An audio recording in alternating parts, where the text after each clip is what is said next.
For 6.3, user-defined functions and triggers, I'll go over the Fun with Functions and Fun with Triggers assignment. Starting off with the Fun with Functions assignment, I was supposed to develop a question and then answer with a user-defined function and verify that this user-defined function worked as intended.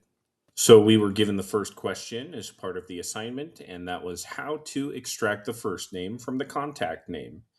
And I said that we should create a basic and concise question, focus on simplicity, and attempt to revise until the question is in its simplest form. The second script I have is where I begin to create an answer. I need to understand how to extract a first name from a contact name, and I need to understand how to create a user defined scalar function. So for contact name Maria Anders, I need to return Maria. In my notes, I said that I need to understand the next logical step to answering the question, that I should clarify, simplify, and revise the answer until it can be answered precisely. And I noted that this is a place to map out step one and step two. Step one and two are important for understanding sub answers. Sub answers can be thought of the initial steps taken to reach a destination. Step three is to create an ad hoc SQL query. So I chose to select table contact name from the W3 schools customers table and order by contact name ascending. This query returns part of the answer to the question in step one. So when I go ahead and execute that, you can see that that returns all of the full contact names. Moving on to step four, this is where researching and testing a solution comes into play. I said I still need to understand how to extract a last name from a contact name, and I still need to understand how to create this user defined scalar function. For this, I was able to research on Stack Overflow using this article about extracting a first name from a combined name column.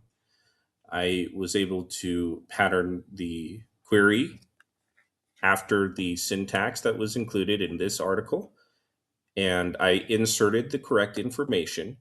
When this is run, it creates a first name column.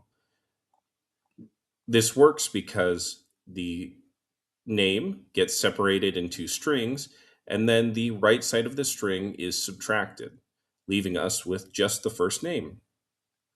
For this step, I mentioned that I searched for that specific problem I had, which was name extraction. I found that Stack Overflow post, and I researched the syntax and unfamiliar T-SQL function left. Moving on to step five, this is where I create a user-defined scalar function. I drop the function, if it exists, to remove any conflicts, and then I create the function as user-defined function parse first name. So I insert what we just did, first name, and then we separate the name into strings, we subtract the right side, and we return the value as first name. And so when I go ahead and run this, it creates the function. For this step, I noted that I solved for the first name extraction from a combined name using the method found at the Stack Overflow link. For step six, compare user defined function results to ad hoc query results. We're comparing the output of both the user defined function and the ad hoc query. When I go ahead and execute this, as you already saw, the first name column belongs to the ad hoc query, and the first name to column belongs to the user defined function. And what we want to see is that both of these are matching exactly, and they absolutely are. So this SQL statement will create these two columns, and that helps us to compare the results and make sure that they're accurate. For step seven, we're going to perform a zero results expected test. So what this will do is it will take the user defined function and the ad hoc query, and it will compare the two of them. What it's going to do is it's going to find out if there are any values that don't exist in one that exist in the other. So this should return zero rows, and it checks for equivalency and returns. When I go ahead and execute that, the expected result is blank. Step 8 is naturally where I ask the next question, and that would be, how do I extract the last name from the contact name? So I started to create a question, and that would be, if I had the first name as contact name, first name, how do I extract the last name from the contact name? So when I go ahead and run this, you can see that I created a contact name, last name column, and this will be the place where the last name values are stored. In step 9, begin creating an answer. I need to understand how to extract now a last name from a contact name. For contact name Maria Anders, for example, I need to return Anders. Step 10 is about creating an ad hoc SQL query. And I just use the same one that we used above because it will work for our purposes. And when I run this, it pulls the whole contact name. In step 11, research and test a solution, I went ahead and left the original left contact name. And then remember, we subtract one to get the first name. And for this research and test a solution, I used a different Stack Overflow link, which showed me that I need to use substring and then +1. And this will be able to extract the last name. And when I go ahead and run that, you can see that for this first contact name, we only have one name, so there's no last name. Counts Zipstack as first name.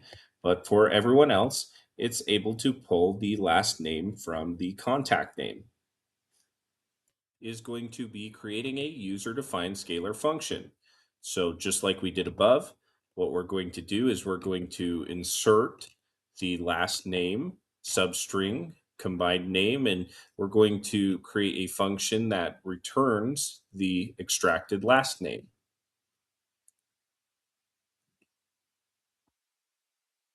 Moving on to step 13, that would be to compare the results from the user-defined function to the ad hoc query results.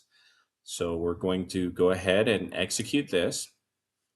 And as you can see, the last name column refers to the substring ad hoc SQL query, and the last name to column correlates to the user-defined function parse last name function that we just created above. And as we scroll through, you can see that we have a perfect match between the two columns, indicating that this was done correctly.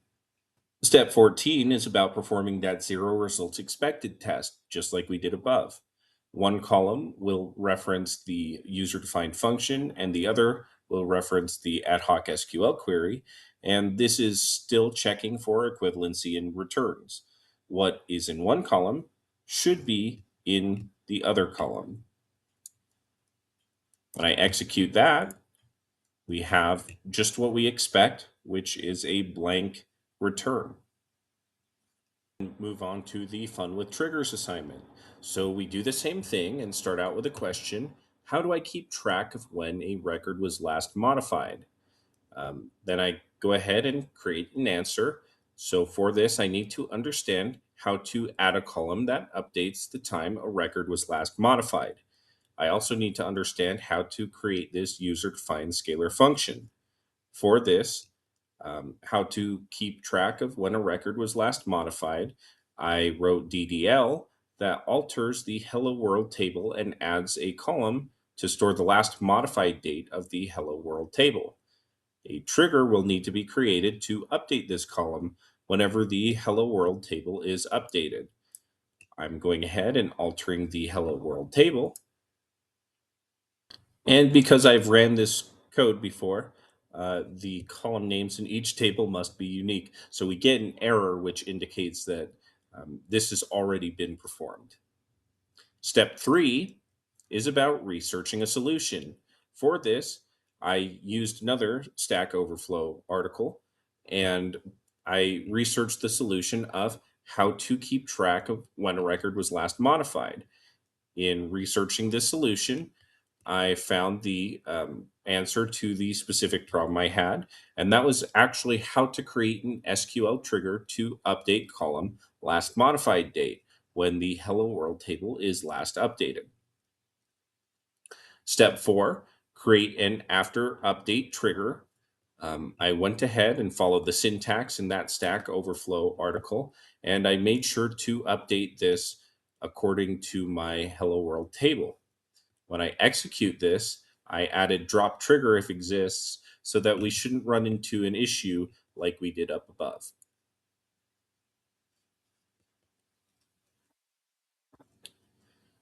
Step 5, we're going to test these results and see if they are consistent with answering the question.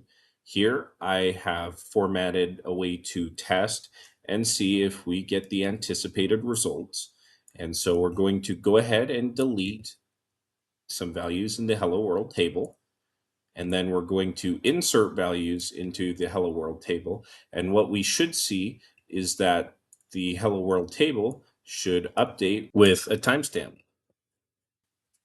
I also want to check and make sure that when I update the table, the trigger will fire as intended. And as you can see, it's come back with new timestamps. Moving on to step 6, we're going to go ahead and ask the next question. Logically, this would be, how do I set the last modified by to server user? Moving on to step 7, this is where we actually begin creating an answer to that question. As you can see, we've formatted something very similar to what we had up top. And when I go ahead and execute this, you'll see the same result, that this already exists inside the table. The last modified by is in this Hello World table because I've actually already run the code. For step 8, research a solution, I went ahead and used this Stack Overflow link to learn how to set the last modified by to server user. This DDL will alter the Hello World table and add the column to store a server user who last modifies values in the Hello World table. We begin to see this take shape as we enter step 9, which is actually to create the after update trigger. So I created a new trigger, hello world, last mod by, and of course we dropped the trigger if it already exists. And we're going to use the set last modified by the server username. When I go ahead and execute this, it will create the trigger successfully. In step 10, I just wanted to go ahead and test if these results are consistent with answering the question. And I'll go ahead and delete some values from the Hello World table. We'll do some inserts, and we should see that the server username is not populated under the last modified column. I'll trigger my trigger for a lack of a better term, and we should see this update to the server username.